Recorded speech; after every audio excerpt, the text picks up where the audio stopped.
All right, my man, here is my analysis of your golf swing right off the bat. So first things first, backline is a little low here at 146, so that's probably going to stand up a few degrees closer to the 150, 155 number.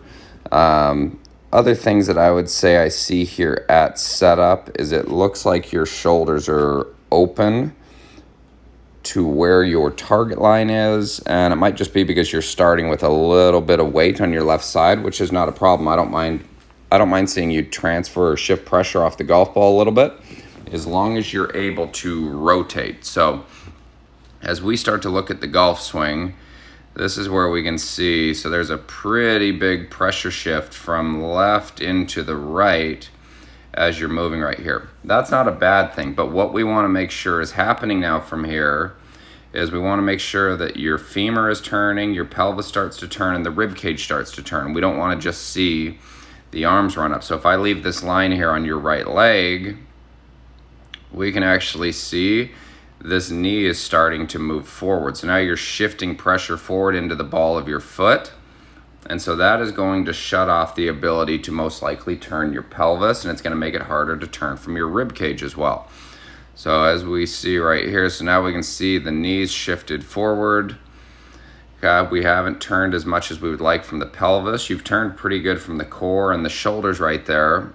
It's just because of the way that we've done it, we've got a lot of collapse up here with this arm. And what we're starting to lose is we're losing handle depth. So we don't have enough handle depth right here. And that's because we haven't rotated the lower half as much as what we would like.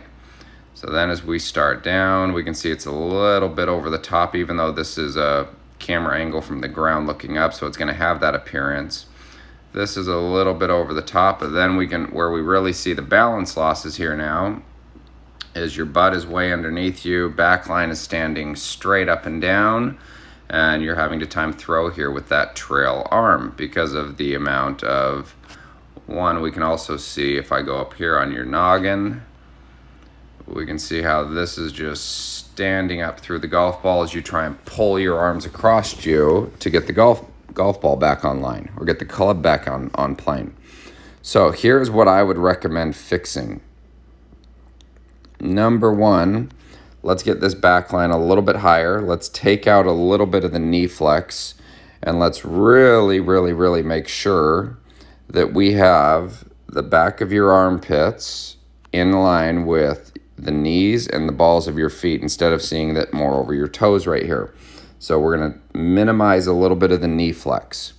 The next thing that I would like to see is once you've pressure shift, which I'm cool with right here, you need to now take this femur right here and this knee, and you need to feel like it's actually rotating. So if this is 12 o'clock right here, feel like this knee is rotating out more towards 2 o'clock. So this whole entire femur is going to turn, and then you're going to have the ability to rotate the pelvis nextly, then the rib cage, then the shoulder. So I would say our big work is let's get the setup. And then once you present your takeaway, let these arms stay a little bit wider versus separating to here. So once you create your takeaway to about right here, it looks like it's a lot higher because of the camera angle. So once you create your takeaway and these arms are a little bit closer together, then we're going to feel like we are turning this knee from 12 out to 2. So the femur will rotate, and then we're going to start to rotate the right side of the pelvis back towards the center of you, the rib cage and the shoulder. You're going to be able to keep more width in, and you're going to be able to turn a heck of a lot more to where we're not going to need to see all this collapse up here, to where now the arms are just trying to lead what the body's doing.